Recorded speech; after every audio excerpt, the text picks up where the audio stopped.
জানাচ্ছি, আমি আল্লাহর কাছে শুকরিয়া জানাচ্ছি যে তিনি আমাকে আজকে এইখানে নিয়ে এসেছেন এবং এই পর্যন্ত এসে কথা বলার তৌফিক দিয়েছেন।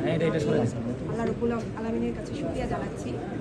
তো আমি এনসিপি থেকে জোটের মনোনীত প্রার্থী।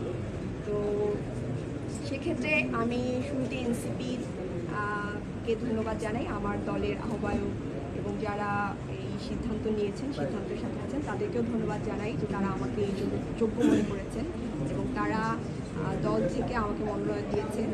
পাশাপাশি আমি জামাত ইসলামকে ধন্যবাদ জানাই যে এই যে পলিটিক্যাল কমিটমেন্টের জায়গাটা, এটা তারা ঠিক রেখেছেন।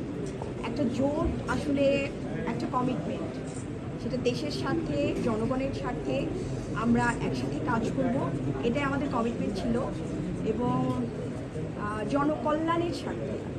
সেইখান থেকে দেখেন অনেক বড় বড় পার্টি আছে, তারাও জোট করেছেন, কিন্তু তারা কিন্তু তাদের পলিটিক্যাল কমিটমেন্ট বা জোটের প্রার্থীদেরকে অনেক বেশি সিট থাকার পরেও তারা কিন্তু জোটের প্রার্থীদেরকে ওইভাবে সম্মান করেননি।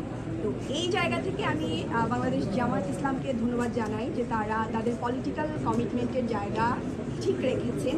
পাশাপাশি আমরা আজকে এই জায়গায় দাঁড়িয়ে আছি শুধুমাত্র জুলাইয়ের কারণে, এবং এটা জামাত ইসলামী এবং জোটের পক্ষ থেকে সিদ্ধান্ত হয়েছে যে আমরা একজন শহীদ পরিবারের প্রতিনিধিত্ব চাচ্ছিলাম। সেখান থেকে আমাদের সাথে শহীদ পরিবারের একজন প্রতিনিধি আছেন, একজন মা আছেন, শহীদ জামিলের মা আছেন।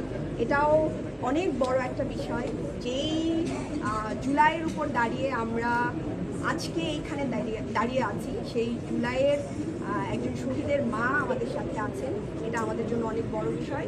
তো এই জায়গা থেকে আমরা আশা করি, এবং আমাদের সাথে যেসব আপারা আছেন ওনারা খুবই কোয়ালিটি সম্পন্ন, ওনারা অনেক অভিজ্ঞ এবং রাজনৈতিকভাবে এনারা আমাদের থেকে অনেক বেশি অভিজ্ঞ। আমি আশা করি এই যে জোটের যে নারীদের পথ চলা, এটা খুবই সুন্দর হবে এবং আমরা নারীদের সামাজিক সুরক্ষা, নিরাপত্তা, স্বাস্থ্য, শিশু স্বাস্থ্য, তারপর এই যে আইন প্রণয়নের ক্ষেত্রে যে ভূমিকা রাখা দরকার, এগুলো আমরা ইনশাল্লাহ একসাথে জনকল্যাণ স্বার্থে আমরা